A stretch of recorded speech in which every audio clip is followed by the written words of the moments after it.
Hello. I was going through some stuff, some older videos on my hard drive from other projects, and I've mentioned before that Own Your Own Tale started as part of a different project, and then when I brought it back in 2024, I migrated it to being its own independent project. Well, one of the things I've talked about in different write-ups that I've done, in the mini ebooks that I've done, is sometimes how it can get to be hard to establish a habit, and that sometimes there really are things that become stumbling blocks that get in your way, real things. And I found a piece from one of the Infinite House of Books video magazines I was doing back then, quarterly based, from 2019, where I talk about bringing the Own Your Own Tale project to a close back then. And I felt that it would be very important for people to hear it, to understand that I know how tough that can be. I want to set it up with a little bit of context, since we're 6 years in the future.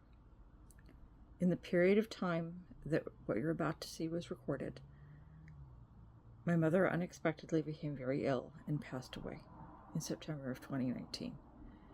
And it threw my entire world, my creative world, my personal world, my professional world, into a tailspin.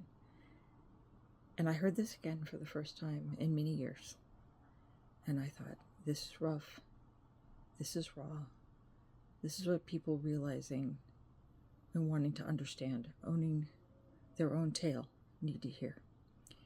And so what follows is the excerpt from that video magazine, where you will hear me with a PowerPoint behind me. I hadn't yet mastered my video camera,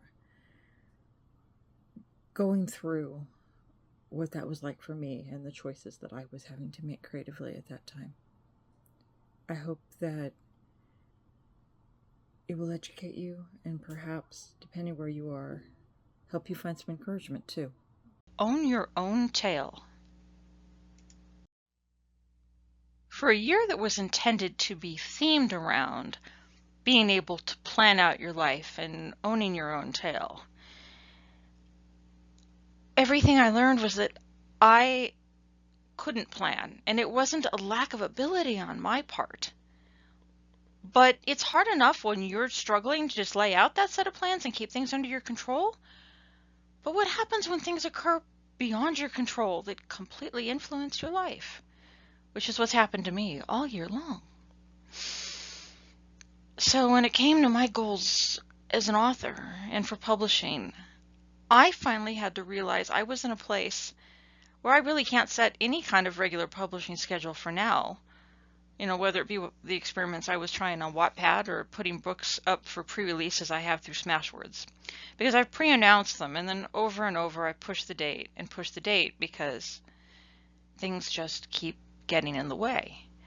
I am going to take on NaNo, National Novel Writing Month, for the first time in years this month to try to see if I can get myself into some sort of rhythm, but I'm not creating any kind of obligation for myself. I've told myself I'm not going to be disappointed with myself if I don't make 50,000 words this year.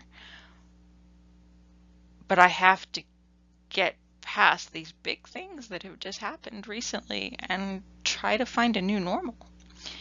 I need to make those small steps like the daily writing goal, and NaNo will be great for that, so I don't feel overwhelmed, which right now is a very easy place for me to be in.